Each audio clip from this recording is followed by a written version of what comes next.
Welcome back to Orangeline. KNBU reporter Jeff Jones went to the campus to find out what students' hardest finals are going to be for Question of the Week. My hardest final will be Theater History 2 because I'm really having to do a really good job in that class, and it's really going to determine if I get a B or an A in that class. And my hardest final is going to be History of Photography because I'm going to have to study the hardest for it to remember all the pictures.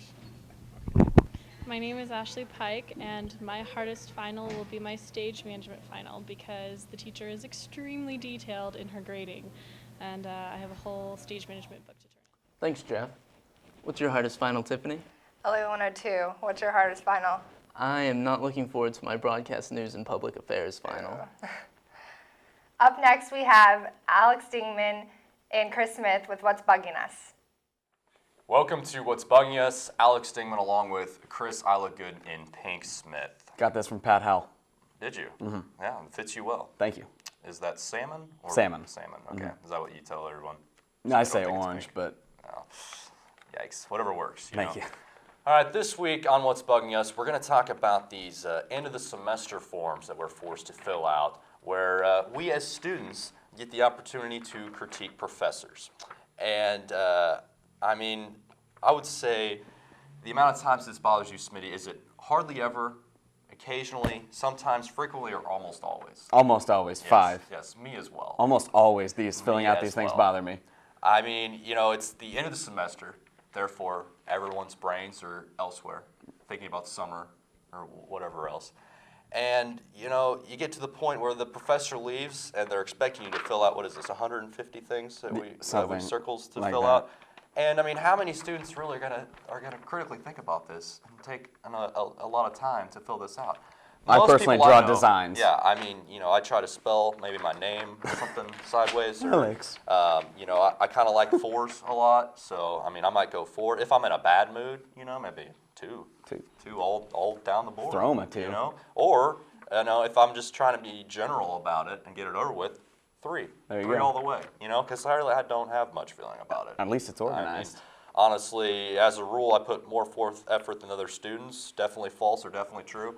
I have no idea. I've never polled the rest of the student population to try to find out how much they study. I know I don't do much, so I hope for the rest of the students that the answer is more false than true. More false than true? Yeah, that's what I was.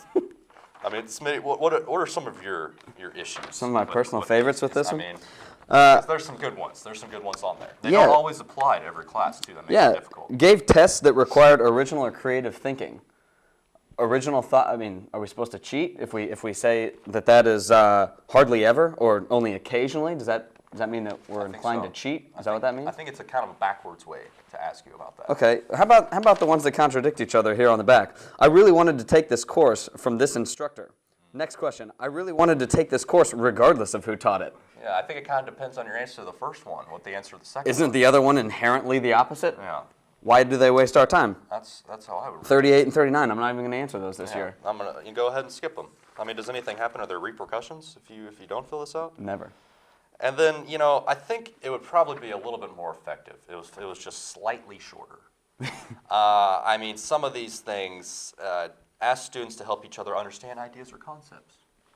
How would you do that? I don't understand that question. I'm going to give that a 3 every time. I think in the past 3.5 years, I've given that a 3 consistently, if we could look back. I wish I could get these back, maybe, and then kind of analyze them a little bit more. So, these things are a little ridiculous. I think we can agree. I don't think any students really there's always, the few students in class who are sitting there like, well, occasionally or sometimes, I'm kind of torn. I one time saw someone erase.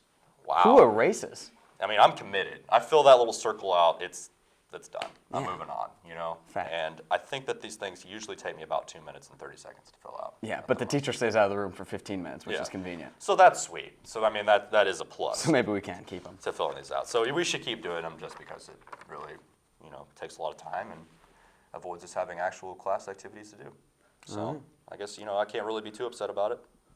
All right. Well, stay tuned, guys. Up next is Sports in the Field. Sports segment of Orangeline. I'm Chris Smith alongside Alex Dingman. We're here at beautiful Sauder Field. What a nice day. Oh, absolutely. The ground's a little bit moist, but it looks like the sun is out, and we should be able to play ball, and it'll be an important couple games for Baker as they need to win these 2 games against Avalon, and then have some other things happen for them to go on to the postseason tournament. This baseball team right now, they won 3 of 4 over the weekend, so fairly hot, but obviously they're going to be struggling to get in, but they do have the kind of talent where if they're able to get in the tournament, they could make a run. Vidal Nuno, the big ace, with an ERA under 3 with 8 victories this season, really, solidifying his position as one of the best pitchers in the HAC after winning the title last year and as the best pitcher in the conference. But, without him, really not other pitchers stepping up, nobody else with an ERA that's under 5, so that's been a little bit of concern. The baseball team does have 5 players batting over 300, but we'll see if they can take care of business here against Avalon and then move on to the conference tournament. The softball team, however, has already concluded their season, Smitty. Right, but they had a much better season than last year. Finished 13-25 on the year, which is 10 more wins from last season. Had a lot more offensive production than they saw last season. Again, this year, pitching was a bit of a problem, but can't really blame that on them. Had a couple key injuries. Chelsea Taylor and then one other of the freshman pitchers was injured early. They'll return both of those next year. Only losing Stephanie Allen and Kayla Brown to nursing school. She's a sophomore, so returning almost the entire team. And then from what I hear, had a couple key recruits, pitchers coming in next year to help that rotation. I expect big things out of the softball team next year. Absolutely, so that wraps up the baseball and softball speak. Also, the tennis team, a team that the men's side barely missed qualifying for the national bid. Really, they had, a great men's double team there, Hunter Holland leading the way there, but barely missed qualifying, so unfortunate for the tennis team. But they had a lot of success this year. It looks like first-year coach Bruce Anderson was a good thing. I know that he had them running a lot prior to the season. It looks like being in that extra shape was beneficial in the long run. Certainly. So good job there. All right, moving on now to the soccer alumni game. Smitty, something that you participated in. I know you had a good time. Probably saw that, weren't quite as in shape as you were when you were an active player here, but talk a little bit about the alumni game. It's always a great treat for the fans and for the players. Right, I think on the most part, we had about 6 minutes of match fitness in the alumni, but for those 6 minutes, we were very good. Jumped out to an early lead, the alumni did. Matt Trump scored a doozy, little tabletop bicycle. Yeah, wait till you see that one. To win. We're going to show it here in this clip, so make sure you stay tuned. But ended up tying this game 2-2. The young guys look pretty good. Obviously, miss some key injuries right now. Alex Burton's out. Luke Hyderovich is out. And Kome, of course. Kome Okiyama is, of course, doing track, which we'll get to in a little bit. But a great time for everybody. Had burgers and dogs afterwards. And the soccer team's on its way up again next year. We'll look for them to repeat their HAC title. And sometimes, when you play these alumni games, no matter what the sport, it's more of a friendly kind of game. But here at the soccer team, there's a lot of pride, and that alumni team wants to show that they can definitely still play and still do some good things, and they definitely do compete against the Baker team. They definitely do. It's hard to not compete when you have Marty Johnston running up top. That's for sure. That helps out. All right, so that concludes the soccer talk. Now, the couple things that we have going on here this week, going into next week.